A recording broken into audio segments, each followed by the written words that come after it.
Shalom, shalom. Nous allons prendre le psaume 3, 1 jusque, nous allons lire jusque 4. Mais vous pouvez lire jusqu'à 8, hein. Moi, je lis jusqu'à 4. Éternel, que mes ennemis sont nombreux, beaucoup se dressent contre moi, beaucoup disent à mon sujet, pas de salut pour lui auprès de Dieu.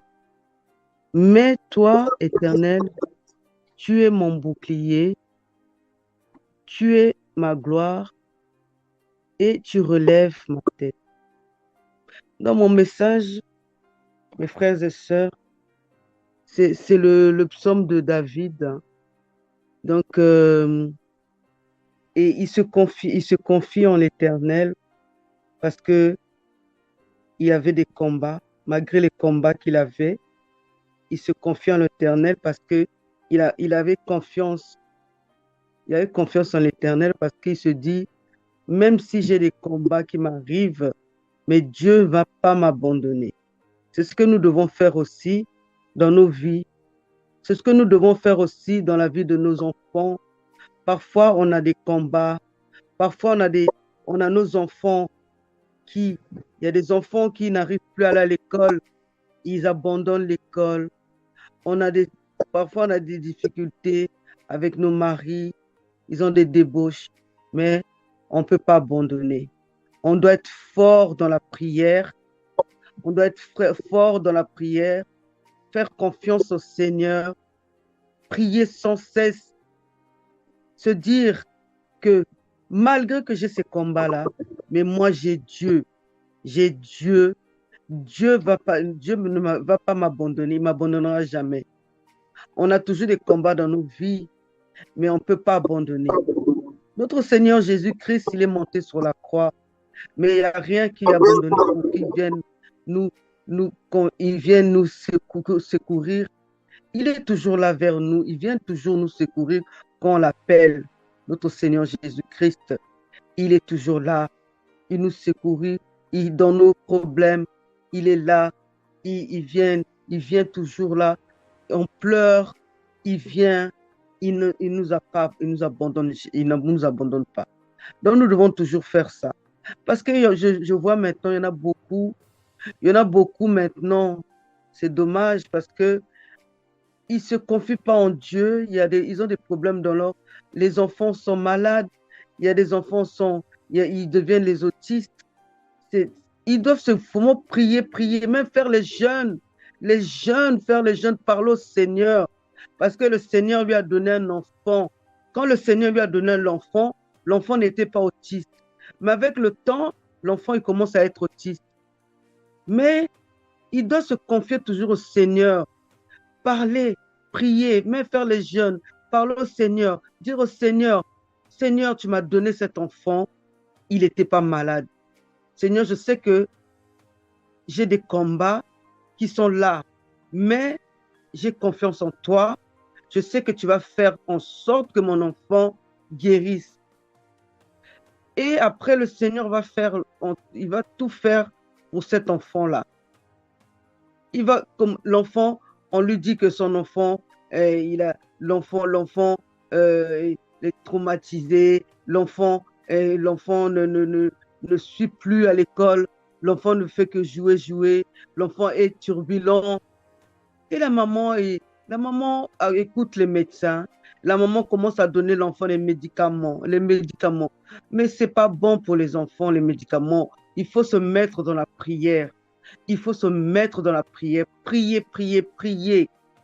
Se mettre vraiment debout dans la prière parce que l'enfant là, il va prendre les médicaments. Les médicaments vont le détruire. Et la santé de l'enfant va détruire. Et l'enfant ne sera plus bien.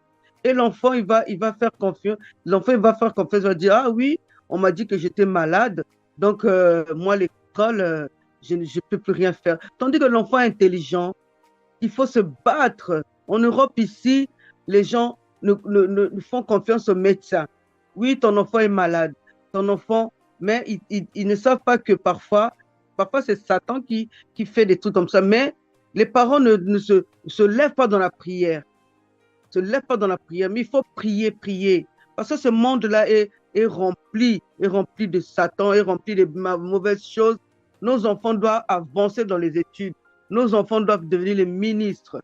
On ne sait jamais, un jour aussi, l'enfant peut grandir, il peut aller faire du bien là-bas au pays, et il devient président, il gouverne le pays, nos pays là, on ne sait jamais. Donc nous devons prier, prier, prier, prier toujours, prier sans cesse pour nos enfants, ne pas se rabattre, ne pas pleurer seulement, ne pas aller toujours chez les médecins, hein. Pleurer chez les médecins, donner les médicaments.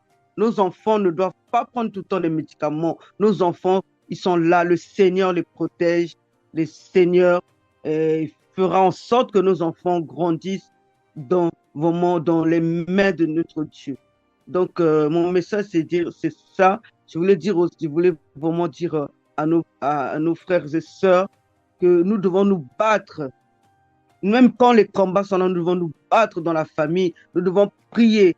Même faire les jeûnes, nous devons faire les jeûnes. C'est les sacrifices que nous devons faire. Notre Seigneur Jésus-Christ a fait les sacrifices, il faisait les jeûnes de 40 jours. Il était fort. Donc nous aussi, nous devons être forts, faire les jeûnes secs. Vraiment, le Seigneur va regarder notre cœur, il va voir que nous souffrons, donc lui aussi doit nous aider. Voilà mes frères et sœurs, je vous laisse avec ce message. Amen, amen. Shalom, shalom. Moi, je vais partager dans 1 Corinthiens 13. Je vais commencer par le verset 1 jusqu'au verset 8. Quand je parlerai les langues des hommes et des anges, si je n'ai pas la charité, je suis un airain qui résonne ou une cymbale qui retentit. Et quand j'aurai le don de prophétie, la science de tous les mystères et toute la connaissance, quand j'aurai même toute la foi jusqu'à transporter les montagnes, si je n'ai pas la charité, je ne suis rien. Et quand je distribuerai tous mes biens pour la nourriture des pauvres, quand je livrerai même mon corps pour être brûlé, excusez-moi, pour être brûlé, si je n'ai pas la charité, cela ne sert de rien. La charité est patiente, elle est pleine de bonté. La charité n'est point envieuse. La charité ne se vante point, elle ne s'enfle point d'orgueil, elle ne fait rien de malhonnête, elle ne cherche point son intérêt, elle ne s'irrite point, elle ne soupçonne point le mal, elle ne se réjouit point de l'injustice, mais elle se réjouit de la vérité. Elle excuse tout, elle croit tout, elle espère tout, elle supporte tout.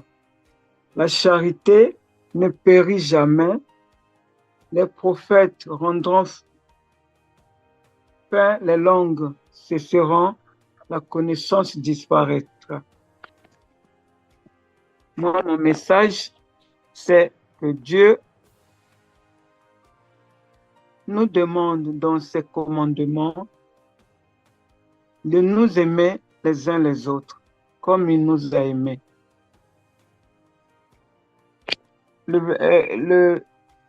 Dans Jean 15, 12,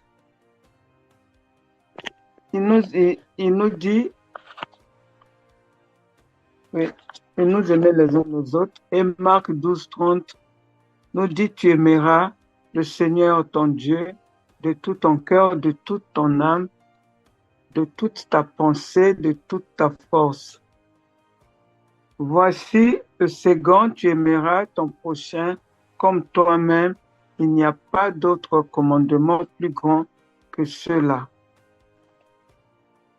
Pour que nous puissions mettre tous ces commandements en pratique, nous devons avoir de la charité qui est un don de Dieu.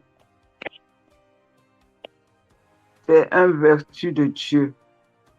Être solidaire envers les autres, chercher à porter secours aux démunis, aux orphelins, donner et n'attendre rien en retour. Avoir un cœur compatissant.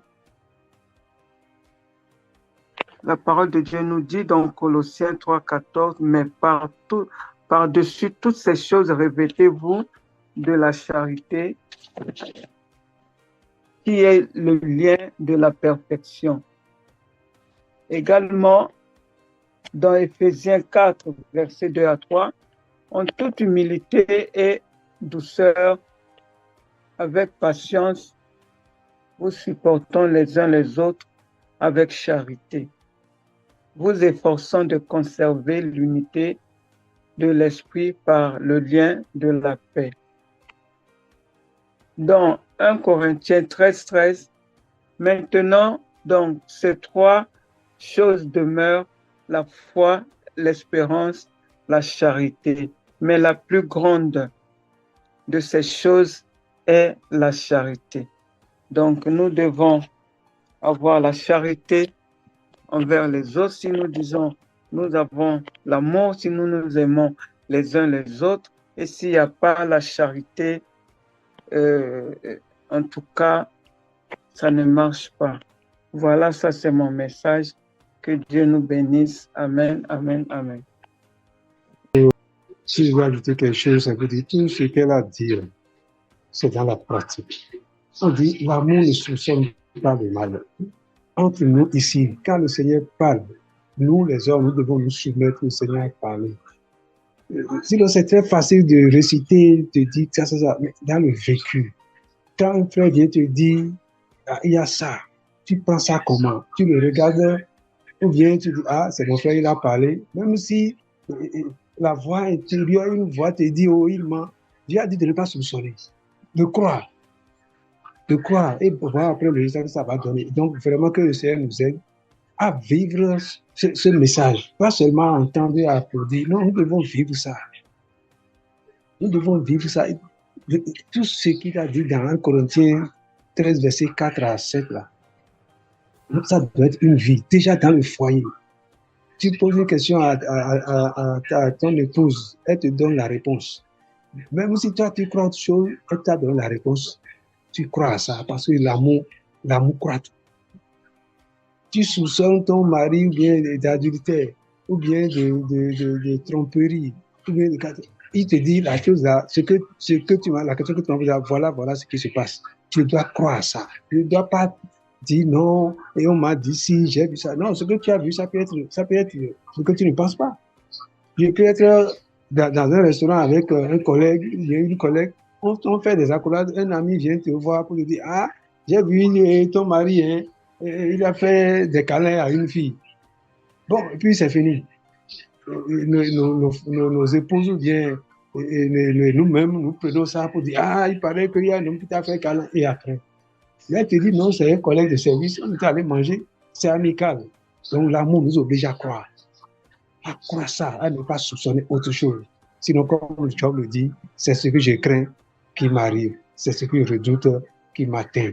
Donc, que ça ne soit pas ainsi pour nous, que nous aimons vraiment nos épouses, nos époux, et que nous croyons nos enfants et même nos frères et sœurs, au nom de Jésus. Amen, amen. Voilà ce que je peux ajouter. Merci. On va prendre nos Bibles dans le livre de la Genèse. Avec les frères, on était en train de partager sur ça. Et je crois que c'est important pour nous. Genèse chapitre 13, du verset 8 au verset 11. J'aimerais ici parler de l'importance du choix.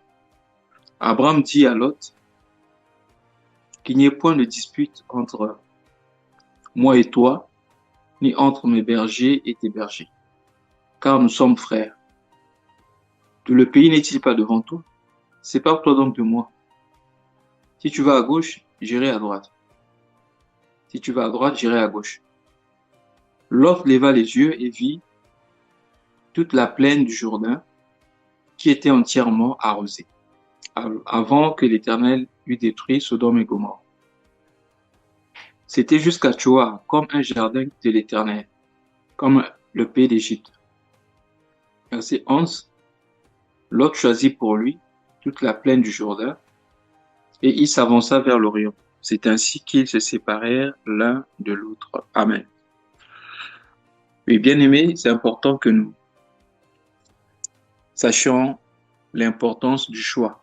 En effet, tous les jours, nous faisons des choix. Mais le choix, c'est comme une sémence qui finit toujours par produire des fruits. Comme la Bible le déclare, tout ce qu'un homme aura sémé, il le moissonnera. Donc chaque jour, nous sémons et nous moissonnons en faisant des choix. Voilà pourquoi, avant de faire n'importe quel choix, on doit se poser la question, quelle sera la récolte? Même décider de dormir un peu plus, c'est un choix qui va certainement produire des fruits que nous allons récolter demain. Le cas de figure, c'est le cas de Lot et Abraham. Ils étaient devenus très riches, ils ne pouvaient plus rester ensemble. Alors Abraham va dire à Lot, choisis en premier, tout est devant toi. Si tu choisis, moi je prendrai le reste. Mais il est écrit que le pays de Sodome était comme un jardin que l'Éternel avait arrosé. Ce n'était pas un jardin que l'Éternel avait arrosé, mais c'était comme un jardin. Donc c'était beau à l'extérieur. Et il est écrit, Lot leva les yeux et vit. C'était comme un jardin. Lot était poussé par la beauté extérieure. Et c'est comme ça que vous allez remarquer, au verset 11, on dit, Lot choisit pour lui. Donc le choix de Lot, c'était pour lui-même, pour son propre bien. Mais la différence avec Abraham, vous allez voir un peu plus devant, on dit que au verset 14, l'Éternel dit à Abraham, après que Lot fut séparé de lui, lève les yeux. Vous voyez la différence? Pour Lot, il leva les yeux lui-même. Mais pour Abraham, Dieu lui dit, lève les yeux. Lorsque nous levons les yeux nous-mêmes, nous regardons les choses selon notre point de vue, selon nos choix, selon nos critères. Mais quand c'est Dieu qui nous demande de lever nos yeux, nous regardons les choses selon le point de vue de Dieu. Et par conséquent, lorsque nous allons opérer un choix, nous allons choisir pour l'Éternel et non pour nous. La plupart du temps, lorsque nous choisissons, nous regardons aux avantages matériels. Et l'homme naturel est fixé ou frappé par la beauté externe. La beauté extérieure pousse plusieurs personnes à choisir ce qu'ils ne devaient pas choisir. Voilà pourquoi c'est très important pour nous, enfants de Dieu, avant de faire un choix, de demander souvent la volonté de Dieu. Ce qui brille aujourd'hui peut être un piège pour demain. Car Dieu seul sait ce qui est bien pour nous. Et si nous choisissons en Dieu, si nous choisissons par Dieu, si nous choisissons avec Dieu et pour Dieu, bien aimés, nous serons infaillibles, nous serons stables et nous allons toujours connaître le bonheur. Il y a des gens qui regrettent aujourd'hui parce que hier ils ont opéré des choix en fonction de la chair. Ils avaient vu les avantages immédiats. Mais lorsque Dieu choisit pour nous, Dieu ne regarde pas seulement à ce qui est immédiat, il regarde au futur. Vous vous rappelez de Jacob? Jacob, quand il est allé chez Laban, il a vu que Rachel était belle de visage et de taille. Mais de l'autre côté, il y avait Léa. La beauté de Léa, selon ce qui est écrit dans la Bible, est révélée au niveau de ses yeux. Il avait des yeux qui étaient différents. Donc la beauté de Léa, c'était simplement ou seulement au niveau de la vision. Mais Jacob avait été attiré par la beauté extérieure, la taille et le visage de Rachel. Mais le jour où Jacob est rentré en mariage, disons le jour où il a célébré le mariage, il était surpris de voir que le père avait remplacé Léa par Rachel. Pardon, Rachel par Léa. Et Jacob s'est fâché, mais pourquoi tu as fait cela? Laban lui a dit, dans notre coutume, on ne donne pas l'aîné, on ne donne pas la petite sœur au mariage avant l'aîné. Certainement, cela avait de plus fort Jacob, mais Laban, qui est le père, savait que c'était ce qu'il fallait pour Jacob. Si on prend ça à un autre niveau, on peut dire que Léa, c'était l'attirance charnelle, la beauté physique.